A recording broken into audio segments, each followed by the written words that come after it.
Good evening and welcome to the Burnsville Parks and Natural Resources Commission meeting for November 16th, 2015. The first item we have of business is to approve the agenda. Are there any items that commissioners would like to add to the agenda for this evening? Seeing none, do we have a motion to approve? So moved. Second. All in favor? Aye. Okay, the motion is moved. The second item of the agenda is for citizen comment. Is there anybody who would like to address the commission? Seeing no one, we will move to the third item of business, which is to approve the minutes for the meeting of August 17, 2015. Commissioners, is there anything that you would like to add to the minutes for the previous meeting? Anything from staff? Nothing from staff. Okay. Motion for approval? So moved. And second? Second. All in favor? Aye. Okay, so moved. That brings us to the fourth item of business, which is to have an informational presentation about safety in our parks from Officer Jeff Benkin.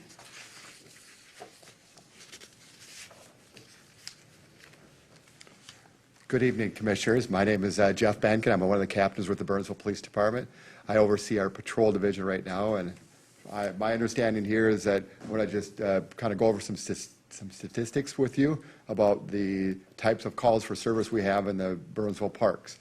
And I do want to point out one thing in your background packet. There was mention that there was a major incident that occurred in the fall of 2015. That was actually a typo. It actually was in 14, and I'll address that during the presentation, just touch on it real briefly.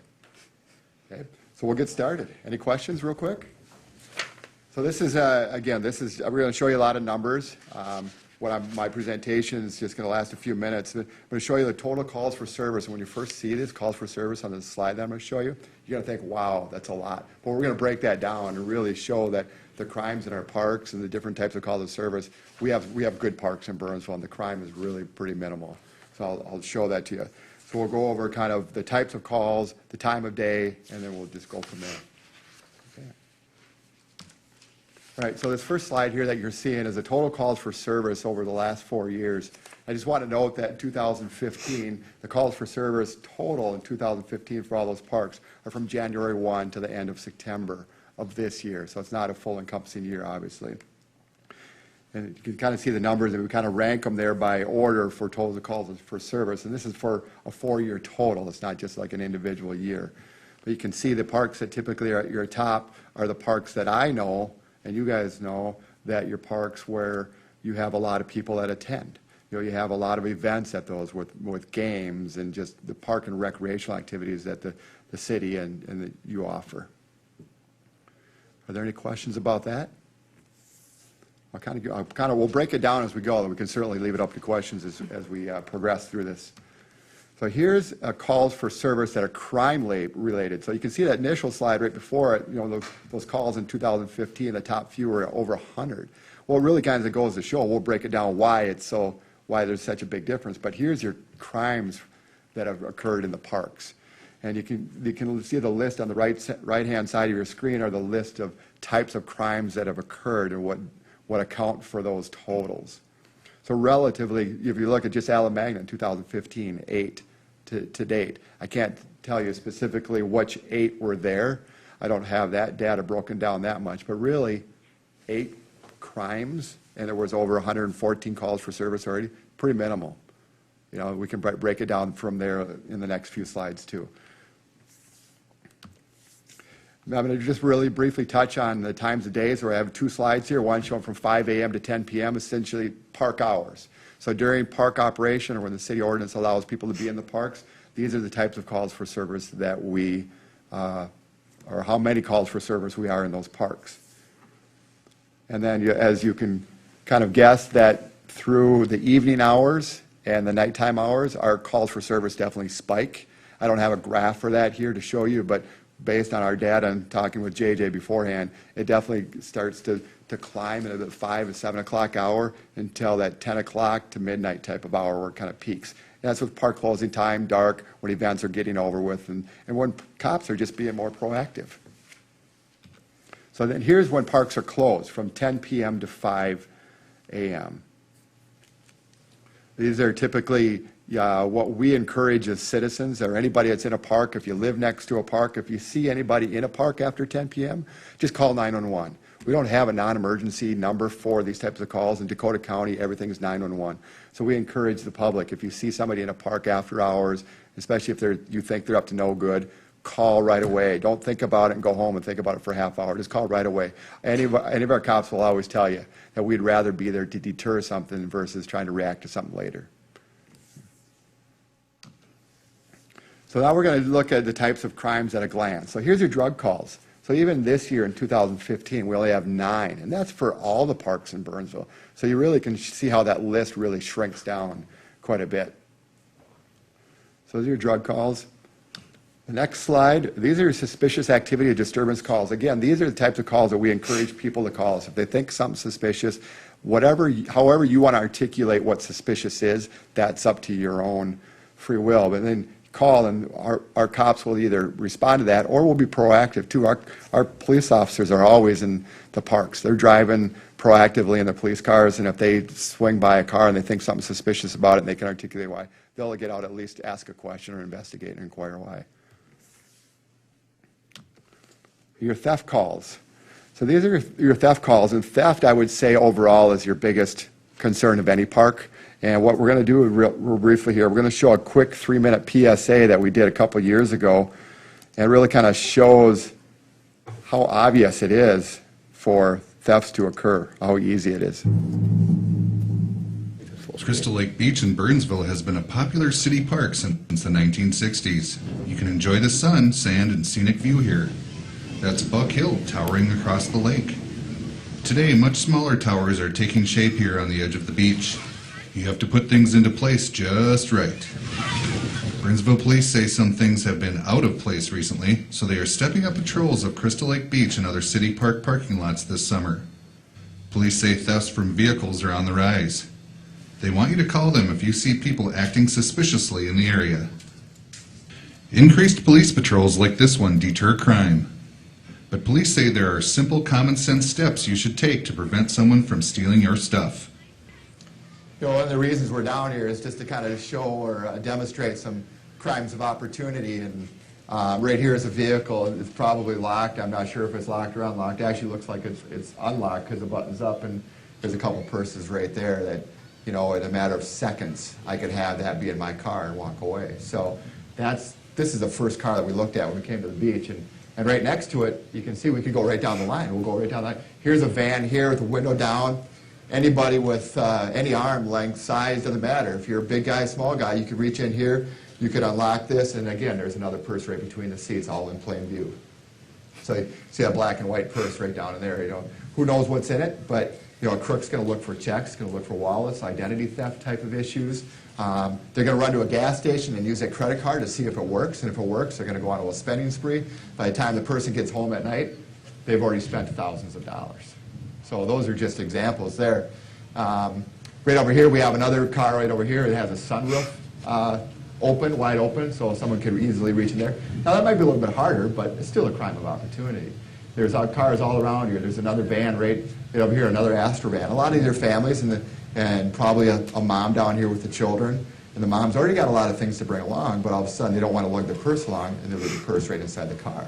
So that's where we're getting some of the thefts, and that's where we want to try to bring some public awareness to the people, is just to be aware of your surroundings. Leave your valuables at home, or if you got a few valuables with you, go ahead and just take them to the beach and make sure you hold on to them the whole time. Crime is probably the furthest thing from the minds of the people on this busy day at Crystal Lake Beach. After all, this is summer in Minnesota, and a day at the beach is one way to celebrate it. Police say it's important to pay attention to the kids and to be aware of other people there. Everyone we saw at the beach was having a good time. But what if you saw someone in the parking lot who was acting suspiciously? A lot of times we may get people that'll say after the fact, oh, I saw that person 20 minutes ago, a half hour. What we want to encourage people is, hey, if you see it happening, anybody that might be suspicious, like what we described, walking between the cars and taking a quick glance in a car, call 911 right away. Our dispatchers are prepared to handle it, and our officers are prepared to come down and at least interview whoever might be the suspicious person. So keep an eye out for problems and help Burnsville Police make the city safer.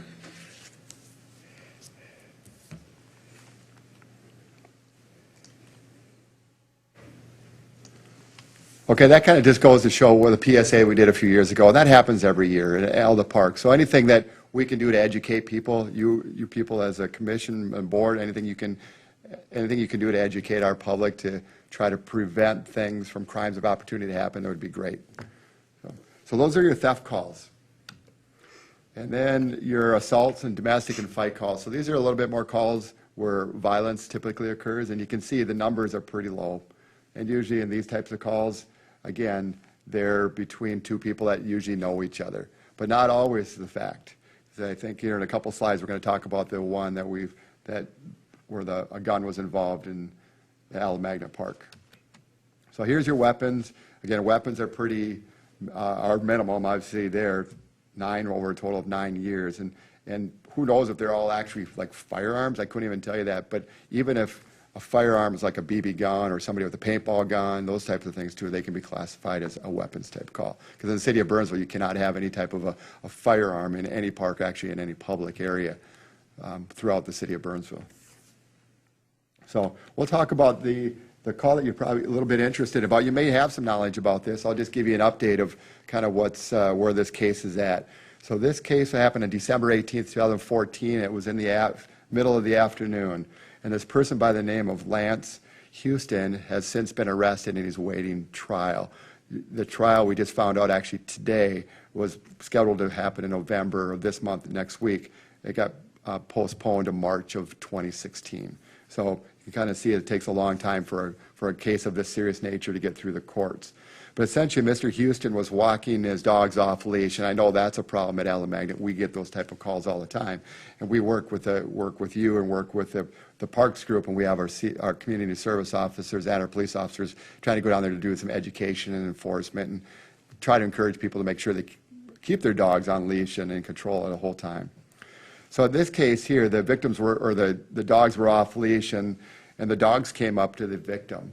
And while he was in the park, and that victim had scolded the dogs, and Mr. Houston didn't like that person scolding his dogs that were off leash. So Mr. Houston came over and ended up kicking his grill over, the victim's grill over that he had set up there, and a verbal argument ensued, and actually kind of a physical argument happened, so they were wrestling a little bit. And after the wrestling or the initial fight that didn't last too long, Mr. Houston pulled out a gun from his possession and shot his gun off 5 times.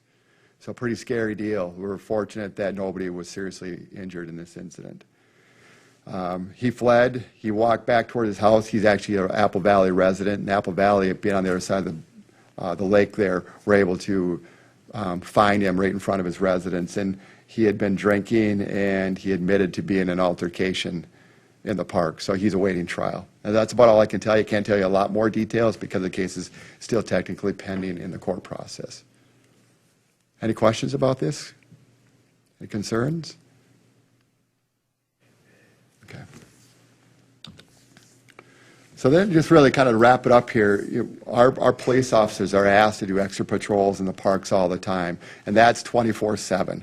If they have downtime, they're being asked to be proactive in traffic enforcement, business enforcement, checking our parks, just anything where they can potentially find people that shouldn't be in places, like parks. I think after 10, they'll go kick them out. And if they investigate and they find that they're maybe smoking marijuana or they're doing something else, they'll take enforcement action. But as you can see overall, I mean, the city of Burnsville, the parks are really in good shape as far as, I think, police calls for service. I haven't compared it with any other agencies, but the crime rate is really, really low.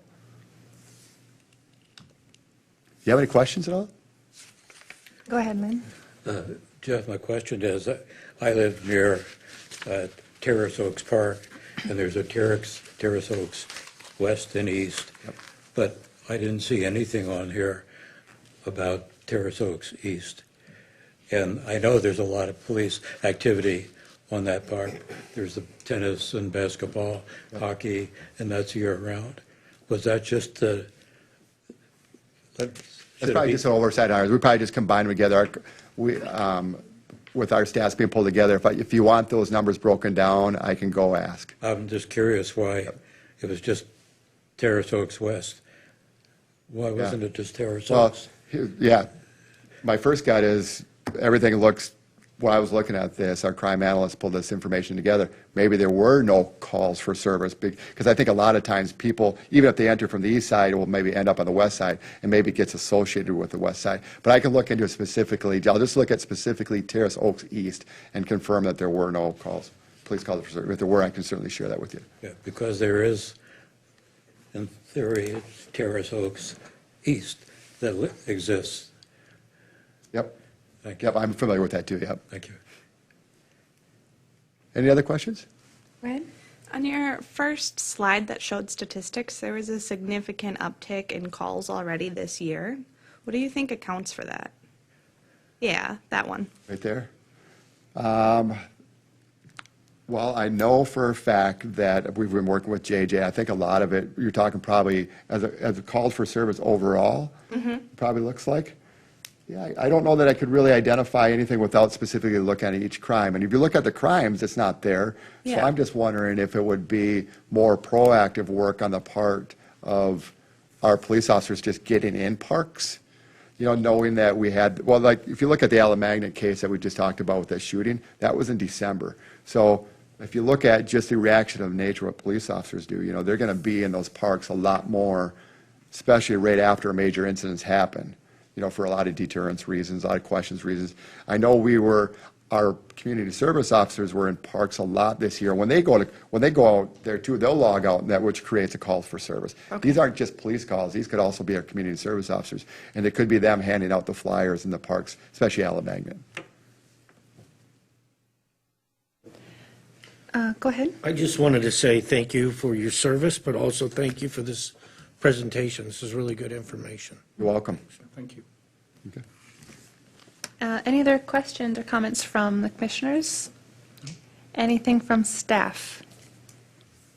Okay, and there is no recommendations we need to move to make tonight. We just wanted to thank you again, Captain Jeff Benkin, for your presentation and your Welcome. time. Yep, you're welcome.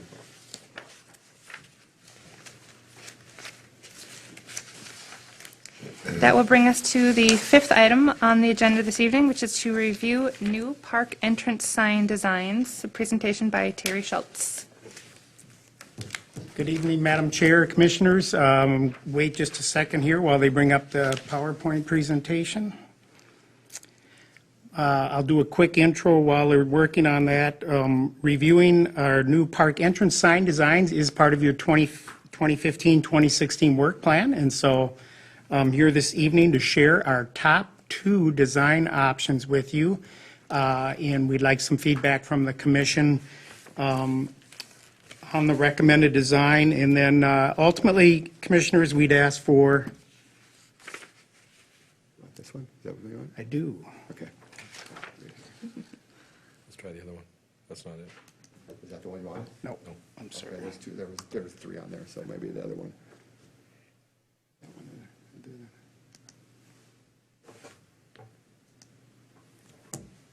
There we go. This evening, you can, if you're comfortable with the information you have, we can certainly consider a motion to proceed, or we'd ask that you let us know what additional information you might want. I know, Commissioners, you like to maybe have a couple of meetings to talk about these sorts of things. I did want to do this during the public part that's on camera for folks that might be watching, and so that they could give us some feedback on our designs also. So you do not have to make a decision on this tonight. If you're comfortable making one, that's great, but we can reschedule this for another meeting for a formal motion or for a work session if that's your desire. Just a little background on what our park entrance signs look like now. I think this probably looks familiar to all of you, but for the folks watching at home, these are our current park entrance signs. They are about 30 to 40 years old. They have served us very well, but they are showing their wear. If you get up close to them, you can see that a lot of the boards need to be replaced at this point. And in some cases, even the structural frame is starting to show signs of wear.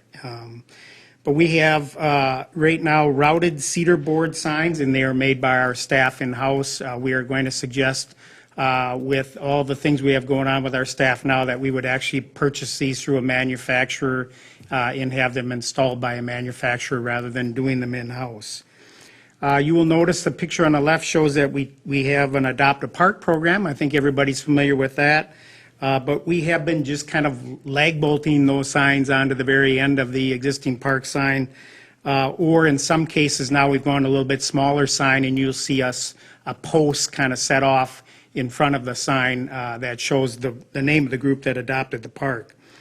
Currently, we have 57 of these signs in approximately 50 different parks. So some parks have multiple signs. If you were to go to Alamagna Park or Neal Park, you would see there's a couple of, not so much Alamagna, but there's different amenities that are in the park that have a sign in Alamagna. And then at Neal, we have 2 or 3 entrances. So we will have a park sign at probably 3 locations at Neal Park.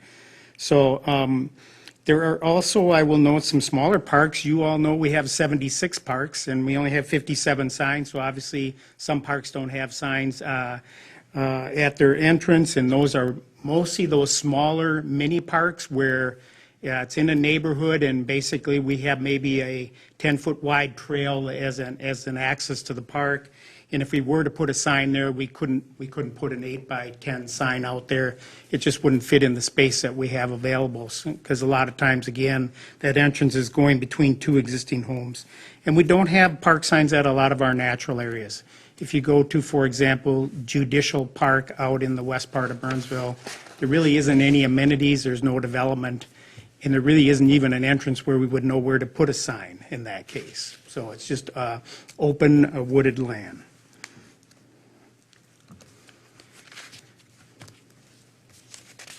So we pulled together a staff committee that would look at a number of designs, and we narrowed it down to share with you 2 of them for your review this evening. The committee, just so you know, included two of our communication staff, a park maintenance staff member.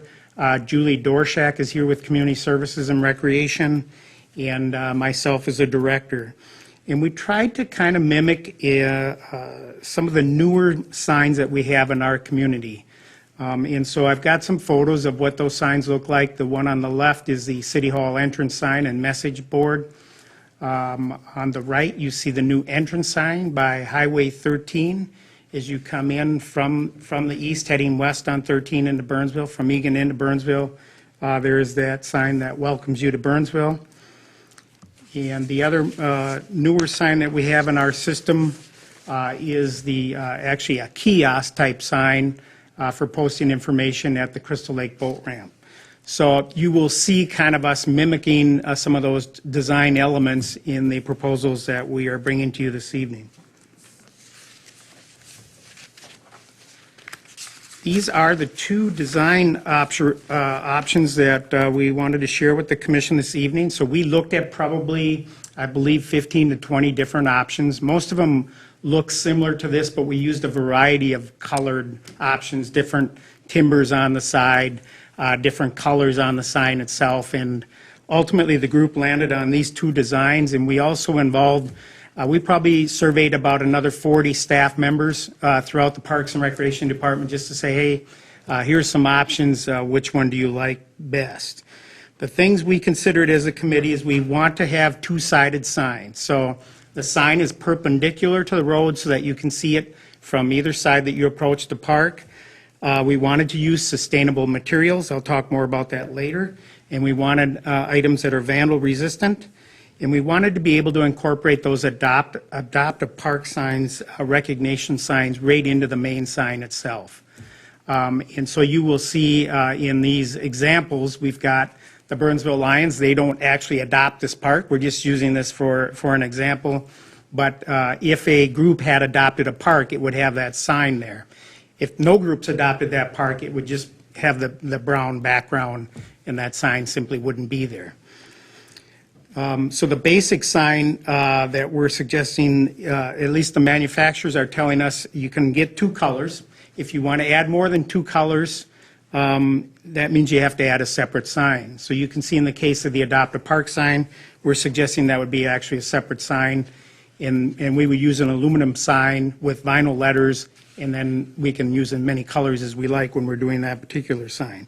But for the basic plastic piece, I passed around a sample earlier to you, Commissioners, and you'll see you basically route out the top layer of the recycled plastic to get to the white coloring behind, and so you have basically two colors at your disposal, at least for the basic cost. If you want to add colors anywhere else, again, it would need to be a separate sign. The version number 1, the cost on that is about $2,200 per sign. That's just this sign and the mounting post. And version number 2, you'll notice has an arch across the top. That has to be a separate piece when they manufacture it, and it would need to be made out of aluminum. And it increases the cost on the sign by about $2,000. So the version 2 sign is $4,250 per sign. It was the opinion of staff on that committee that there just wasn't the added value there for $2,000 to add that arch cap on the top. As a matter of fact, when we did our bigger survey of a group of 40, it was really split between these two versions as to which one folks liked best. So ultimately, staff is recommending that we proceed with version 1. And I just want to point out that other costs involved is the actual installation of the sign. So those numbers I gave you were just to produce a sign in the post. We have to add on to that installation. We have block retaining walls around all of our park entrance signs. And then at times we have planted materials if somebody's adopting the park, or we have rock or wood chips in the base of the sign. For the most part, we try to plant perennial plants in there to add a little green to the signs. So there's some landscaping materials involved also. So the total estimated cost is $7,000 per sign. And if you multiply that out times the 57 existing signs, it's $400,000 to replace our park signs. Staff is suggesting that we do that over the course of a 5-year period. And we would start replacing signs in 2016. And we'd give priority to signs that are in the worst condition and signs that are in high traffic areas. For the most part, that's going to be your larger community parks. But if there's a sign that's absolutely falling down in a smaller neighborhood park, we would look at that as a priority. So I would just reiterate that this evening is just the beginning of the discussion. I'd be happy to answer any questions or comments that you might have. And again, we're looking for your feedback and any additional information you'd like to see us gather for your consideration. Yes, Commissioner? Terry, on the signs where it has the adopted part, I didn't quite get that. Is that a replaceable at over time? Correct. It would be Okay. an aluminum sign, and there'd be a space for it in the sign. And again, if nobody adopted that park, it would just appear as being brown in color. Thank you. But then when somebody did adopt it, we could add it. If somebody changes their mind, we can take it away. And of course, it's easy to change for us because we use vinyl lettering, so we can reuse the aluminum sign itself and just put a new cover on it with the new name. So. Thank you. Yes, Commissioner, please. For $7,000 a sign, why would you replace all of the signs instead of just waiting until they're falling down or need to be replaced? Commissioner Tulgren, I would say to you that all of them will need to be replaced by the end of the 5-year period. Most of our system was developed in the late 70s, early 80s, so there are if there were exceptions to that, we certainly wouldn't do that, but from our inventory, it looks like they would all need to be replaced within that 5-year window. Okay. I have a question on the color. You're saying brown. The sign looks black to me in this picture. Is it brown or black? It's really brown. It just, for some reason, doesn't come across on the screens as brown. I did pass around a sample of the dark brown color. That would be the actual colors. I was just wondering because you'd mentioned vandalism, that they would hold up better against vandalism. Maybe Blackwood couldn't see Sharpie on that if vandalism is actually a problem with the signs. I don't know if it is. It can be. I don't know what the incremental difference would be between the dark brown and the black in terms of, my guess is it'd be pretty minimal between those two colors. The brown kind of ties into, again, some of the other entrance signs, so we wanted to use that color. I don't think there'd be a significant difference in terms of people using markers, et cetera, on them. It is recycled plastic, so if they do markers and paint, that we can get off pretty easy. The biggest issue is them scratching things. And the beauty of this is that color goes through quite a ways, so we can actually sand off and repair any, if they try to go after it with a little knife or something like that and scratch something in, we feel like we can repair that pretty easily. Okay. The other thing I'll mention is these are the types of signs that the city of Eagan uses in their park system, and we did check in with them, and they have really liked the signs and in terms of how vandal-proof they are. Very good to hear. Any other questions? Just one question. Yes, please. Coloring.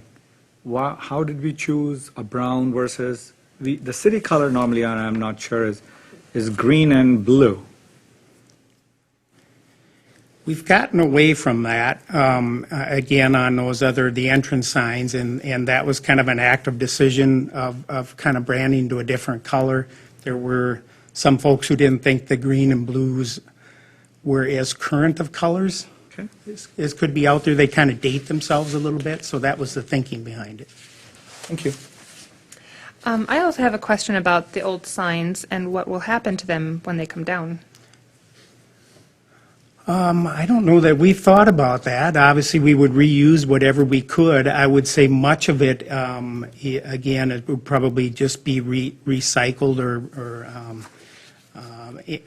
ultimately end up in a DEMCON facility. I don't know that there's much of it left because they're fairly well worn by the time we take them off. But certainly, if there's anything that we could reuse, we would do that. Sure, or I don't know if it's something you could open up to offer to the community. I know there's always projects with reclaimed wood that people are building, birdhouses and anything else. Yeah, there are certain rules and regulations about who we can give our resources to, but certainly nonprofit groups that we're going to build something that would be a benefit to the community, that's something we could do. And I think that's great feedback. Okay. It'd just be a shame because you'd mentioned it's cedar wood, which is a nice quality wood. Just to see that go in a landfill would be a shame. Those are my questions. Any other questions or comments from commissioners?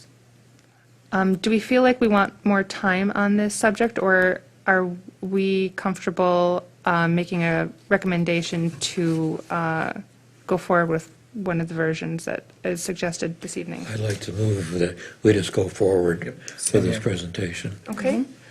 So do we have a consensus that we like version number 1 versus version number 2?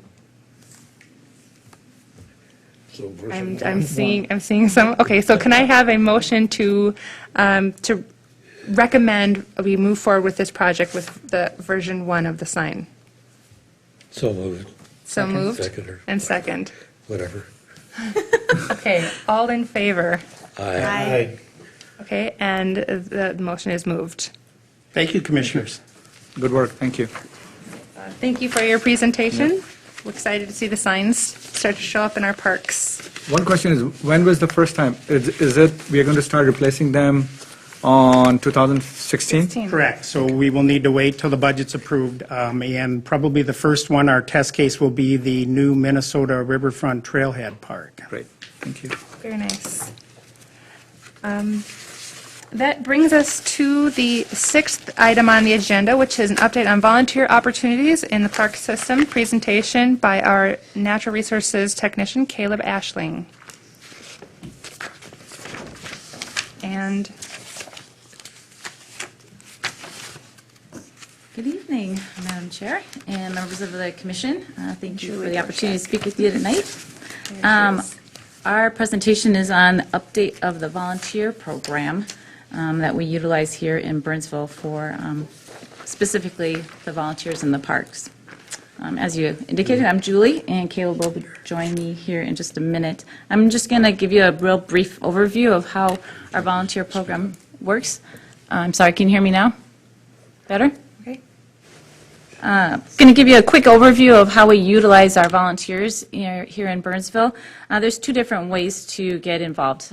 Sometimes we have groups that come forward, Boy Scouts, Girl Scouts, members that maybe live in a particular neighborhood. They'll call and they'll want to do something in their parks.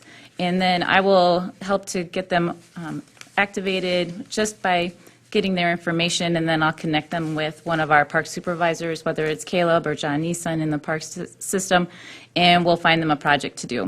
The second way that we get volunteers involved is on an individual basis, and I'll share kind of our process for doing that. That takes a little bit more time. We go through the full application process, so it's just like you're going to become an employee of the city. We go through a background check. Once the background check is finalized and they pass that part of the process, we'll bring them in for an interview, and we always include the program supervisor that might be overseeing that particular volunteer to step in and be a part of that interview process. So we make sure that it's a good fit for everybody, and then we'll place that volunteer. We go through a orientation meeting, and we'll share with them our policies and our procedures that we have in place for that position. Sometimes whether it's something a little bit more specific, obviously Caleb's work, he has a lot of orientating that he needs to kind of let the people know about. And we also provide them with liability insurance, workers' comp insurance, and so on for their work while they're helping us out in our park system. We give them an ID badge and a T-shirt so that they're identifiable as being part of the city volunteer process. And as I indicated before, the program manager actually gives the day-to-day or job supervision and instruction out in the field. I'm going to turn it over to Caleb Ashling. He's our person who helps do this piece of the work, and so I'm going to pass it over to him, and he'll tell you all about the different projects that he does. All right, thank you, Julie. Good evening, commissioners. As Julie mentioned, my name is Caleb. I work for our Natural Resources Department and work with a lot of our natural resources volunteer programs, along with some of my other coworkers. The first program I wanted to talk about is our buckthorn and garlic mustard removal. So we have some areas where the city is working on big grant projects to remove buckthorn and other invasive species, but we have a lot of other parks where we don't have the resources to attack these invasive species problems. So for those, we utilize volunteers who are willing to adopt those woodlot areas. And I have some listed here where we have volunteers working to remove invasive species, but there's other parks where this is going on as well. And these volunteers that are out there doing this work very hard.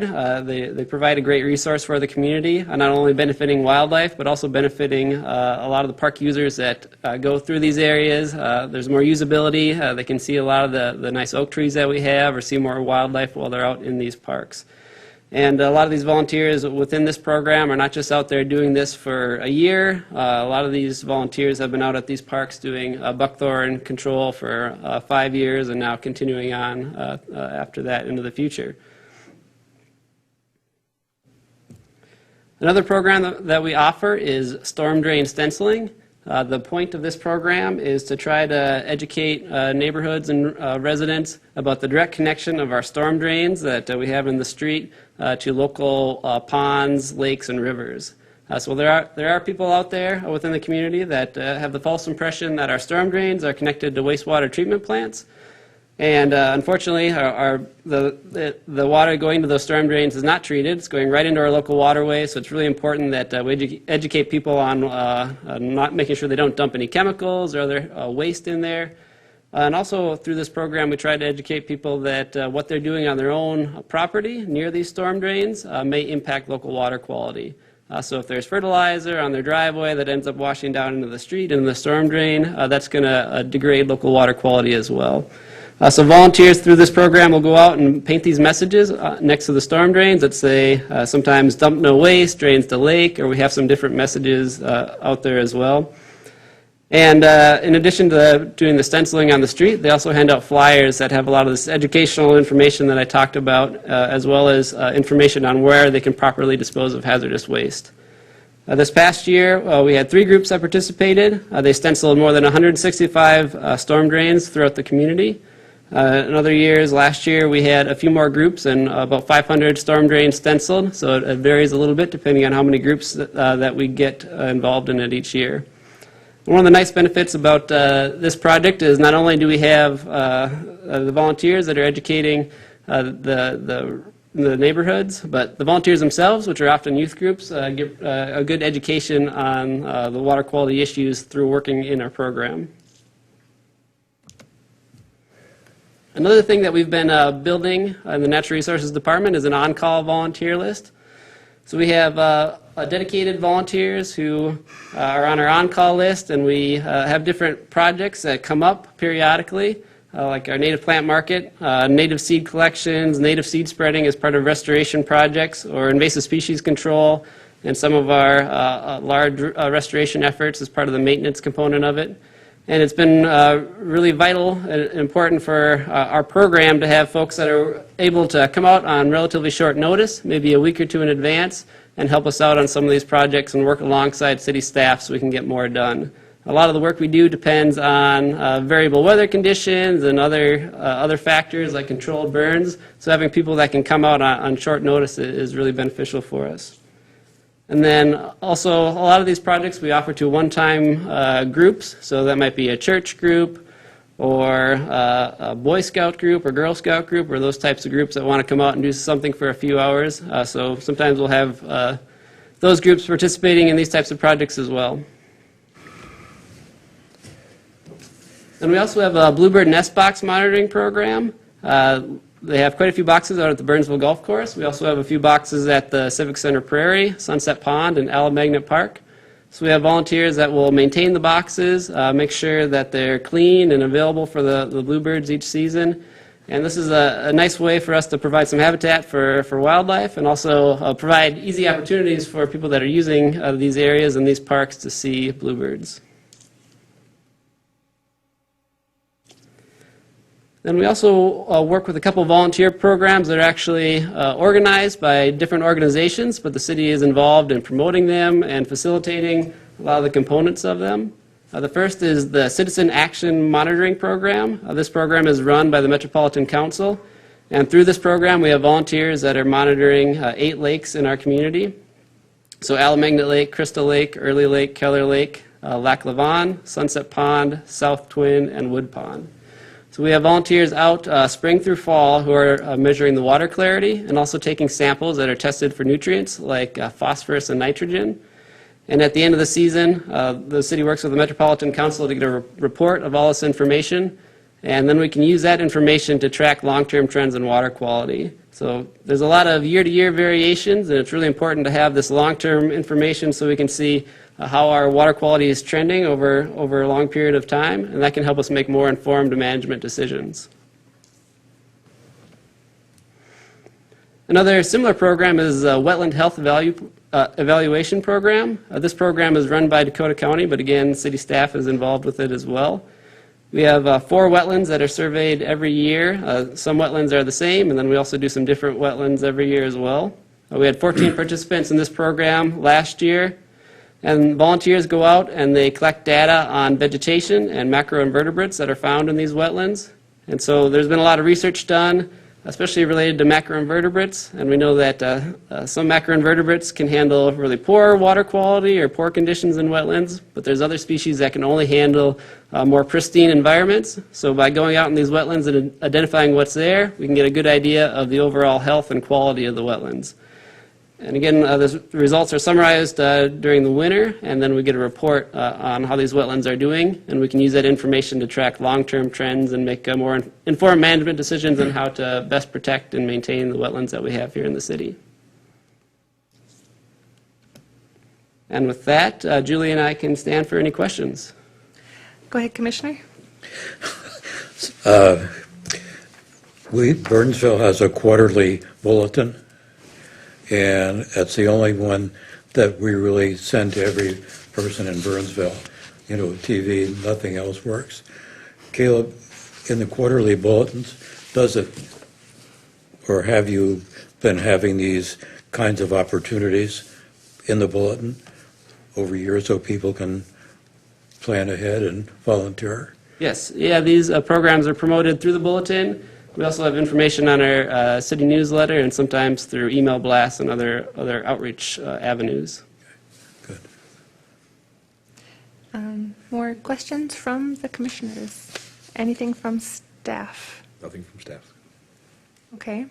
And we're not looking for any sort of action here, just purely informational. So I will now thank you for your time and your presentation on the volunteer opportunities in the park to both of our presenters, Caleb and Julie. Both, thank you. Thank you.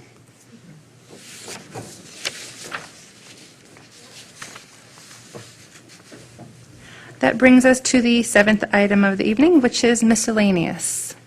Commissioners, in your packets tonight, there's a couple pieces of information. The first one is on the Bicentennial Garden Project, and specifically the fountain and the progress that's been made there. And then the other update in the packet is information on the Loch Levon softball complex and where they're at and how they're coming along down there this fall as well.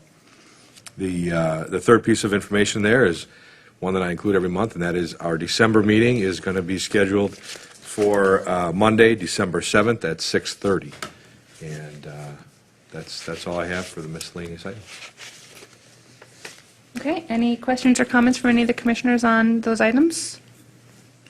Okay, seeing none, that will bring us to our final item of the evening, which is to adjourn. Do I have a motion to adjourn? So moved. Second? In a second. All in favor?